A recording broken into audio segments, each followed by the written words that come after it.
So grace and peace to you from God our Father and our Lord Jesus Christ. Amen. Sometimes we do get the feeling that life is not how it should be, and then we struggle in the hard times. Perhaps we do struggle with those many illnesses and aches that afflict all of humankind. Today, I guess I'm particularly conscious over this last week, and I'm sure you are too. Jesus said that there would be wars and rumours of war before the end came. And we're certainly conscious of that. The devastation of floods and other natural disasters also at the moment seems right upon us. Fears of environmental damage afflict many, and maybe sometimes it's the suffering that we see close in the home, in failing relationships and abused people.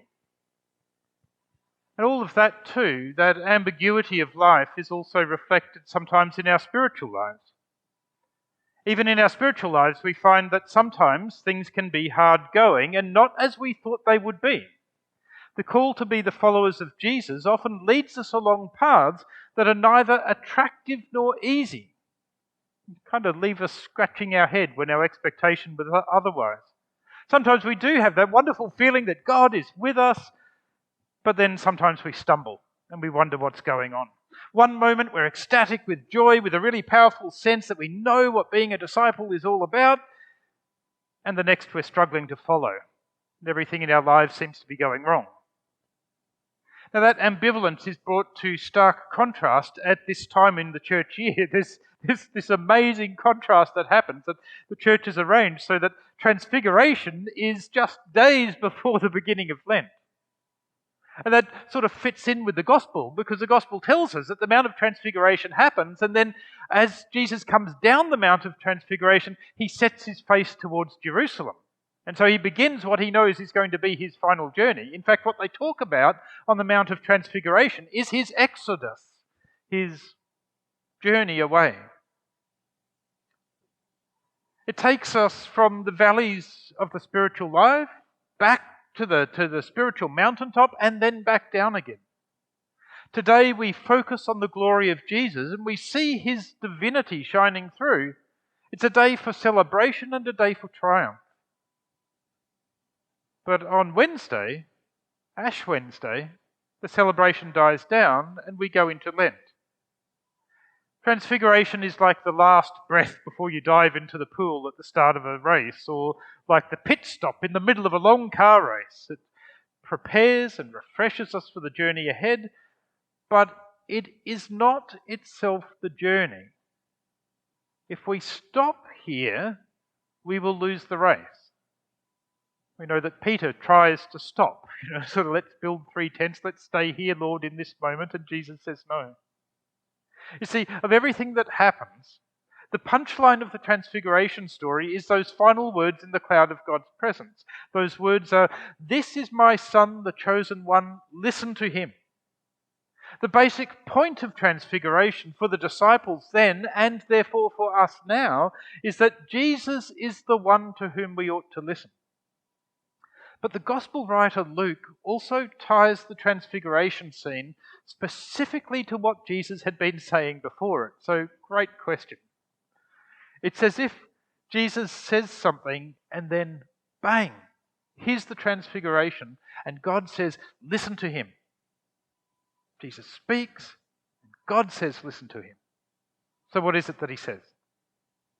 He says, the Son of Man must suffer many things and be rejected by the elders, chief priests and teachers of the law, and he must be killed, and on the third day raised to life. So Jesus tells us that his road to glory passes through the cross. But just as shockingly, he says that our road to glory also passes through the cross. And he said to them all at this time, if anyone would come after me, he must deny himself, take up his cross daily, and follow me. For whoever wants to save their life will lose it, but whoever loses their life for me will save it. Jesus says that his road in this life is not going to be easy. Despite the fact that on the Mount of Transfiguration he is revealed in glory, that it is as a foretaste of the feast to come. It is only a foretaste of what is to come. The lasting glory, the greatest glory, is yet to come, and it lies on the other side of the cross. The Son of Man, that is Jesus, must suffer and be killed, and then raised to life. The death, then the resurrection. In fact, in this life, we know that the only part of that process we know in this life by sight is the death, the suffering, and then the glory. The work that Jesus was to do was not accomplished painlessly at Transfiguration. It was accomplished through his pain at the crucifixion. So the Transfiguration is only a pit stop along the way. It's not the end of the race, it's just refreshment in the race. And the same is true for his disciples. Some of us here might remember that a former Prime Minister once said, life wasn't meant to be easy. Now, perhaps that's not entirely true. In the creation, God did want an easy life for us, but sin mucked it up. And now what we have to live with is a fallen world. So whether it was meant to be easy or not, the result is that, in fact, life is not going to be easy. Even the spiritual life has its struggles and has crosses it needs to bear. John Randolph tells a story about a little boy out in his front yard throwing the ball in the air. An elderly passerby asked the boy what he was doing, and he replied, "I'm playing a game of catch with God. I throw it up in the air and he throws it back." And Randolph says, "I'm in no position on God's ability to play ball, but I do know that whatever goes up must come down." And there may be exceptions, such as Charlie Brown's kite, for those of you who remember Peanuts, but as a rule, what goes up must come down. The process is so predictable you could almost refer to it as a scientific law. The same process applies to our religious lives. It is a good thing to go up to a great experience with God, but we will be greatly disillusioned if we do not remember that we eventually have to come down as well. In his book, The Screwtape Letters, C.S. Lewis calls this the law of undulation. Human beings, it seems, are not capable of being entirely one thing or the other, but we undulate between spiritual highs and spiritual lows. When we are first converted, we're on a high and that remains for some time, but eventually we can't live like that and we come back down to ground. And it can sometimes happen that a person doesn't realize that the highs won't be forever, and then they get disappointed and disillusioned and wonder whether the highs were real at all. And that might be happening also in your life too. You've had amazing moments, but then kind of life came back to normal again, and you go, well, was that real for me? And the answer is, well, yes, it was real, but you can't live on the mountaintop forever. In the end, the true test of a disciple is not how enthusiastic we are on the mountaintop, it is how committed we are on the plain. I've sometimes seen people go to conferences and come back bubbling and full of enthusiasm, but the realities of life set in and they gradually wear down. And that's not a bad thing. It's just how things are. But the true test of lasting value is whether that bubbly high left any lasting fruit. Does the initial rush of enthusiasm translate into a change in lifestyle, or does it simply fade away? And I've got to say, as I reflect on my own life, I've had those kinds of experiences, been away to things and been hugely up there and just, everything's fantastic. And here I am completely transformed. About a week later, usually, that transformation is not quite as obvious. But what I also notice is that for most of those times, I can actually name, and yes, it made a change. It might be a subtle change, but after a year later, I can say, yes, I have done something differently. You see, something different comes out in me at times. Jesus calls us to faithful discipleship. We are to listen to him. He warns us ahead of time then that it will not be a breeze, but every day will be a matter of listening to him. Discipleship that grows too accustomed to the rarefied air of the mountaintop is of very little use to anyone. Jesus needs disciples who are disciples in the midst of life. Life is hard, and we need hard discipleship to serve others and to do the will of God. Listening to Him in the midst of our pain is what it's all about. We're not to be so heavenly minded that we are of no earthly good. Of course, the Transfiguration also does something else. It not only points us back to the day-to-day discipleship of listening to Jesus and following Him, but it also assures us of His presence with us and the power of God in the ordinary things of life.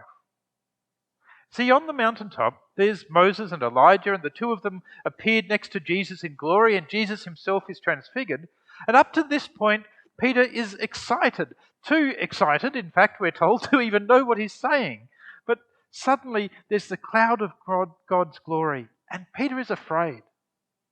For the first time, he realizes he's in the presence of the divine, and his babbling turns to silence. And God speaks to him from the cloud. And God says, listen to him. And when they look up, there is only Jesus. Yes, the revelation continues, but even the cloud of God's glory has to get out of the way so that they can be with Jesus and Jesus only. In some ways, it reminds me of that experience Elijah had on the mountain, where there's a fire, but God was not in the fire, and there's a wind, and God is not in the wind, and there's an earthquake, but God was not in the earthquake. Eventually, there is a still small voice, and it is the voice of God. Here at the Transfiguration, there are Moses and Elijah, there's a transfigured Jesus, there's a presence of God, but in the end, the place where God speaks is in plain, simple old Jesus. Just like we've always known him. And it is Jesus who goes down the mountain with the disciples. The whole story leads us to this point. If you really want to know the revelation of God, you will find it in Jesus. You will find it in the Jesus who comes back down the mountain, who walks with his disciples and teaches them, and who finally goes to the cross to pay the price of their sin. It is the Jesus who suffers who tells us who God really is. The promise of the Transfiguration is that we are not alone. Even when things don't seem to be doing well, even when our faith is dry, even when our discipleship is failing, Jesus is with us. In the depths of our pain, he has suffered to make it better. Jesus tells his disciples that his own road will be a way that leads to his death, but it will also lead to his resurrection and his lasting glory.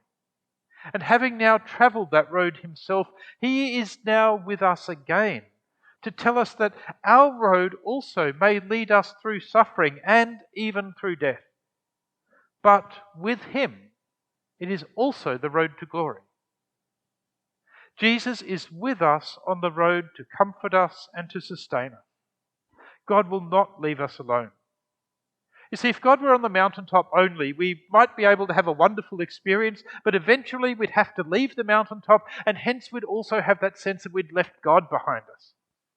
But in Jesus, in plain, simple Jesus, just like we've always known him, God is with us in the midst of our lives.